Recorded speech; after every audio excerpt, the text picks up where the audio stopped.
যিসকলে কৃষ্ণকান্ত সন্দিকৈ অপেন ইউনিভাৰ্চিটিৰ আণ্ডাৰত এতিয়ালৈকে এডমিশ্যন ল'ব পৰা নাই বা ডেট পাৰ হৈ গৈছে তেওঁলোকৰ কাৰণে এটা সুখবৰ।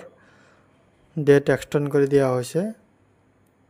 ইয়াত দেখা পাই আছে master degree 4th semester old কোৰ্চৰ কাৰণে 15 তাৰিখলৈকে ডেট এক্সটেণ্ড কৰা হৈছে। ডিগ্ৰী 6th ছেমিষ্টাৰৰ অল্ড কোৰ্চৰ বাবে 15 তাৰিখলৈকে এক্সটেণ্ড কৰা হৈছে।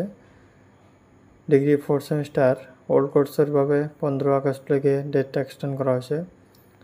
Degree and master degree 4th semester জানুৱাৰী ছেজন 2024 2 তাৰিখ লাষ্ট ডেট আছিলে, কিন্তু এতিয়া এক্সটেণ্ড কৰি 15 তাৰিখলৈকে কৰিছে। Degree and master degree 4th semester July season 2023 এইটো 15 তাৰিখলৈকে এক্সটেণ্ড কৰি দিয়া হৈছে। গতিকে আপোনালোকে যদি কোনোবাৰ এতিয়ালৈকে এডমিশ্যন ল'ব পৰা নাই সোনকালে লৈ লওক। ধন্যবাদ।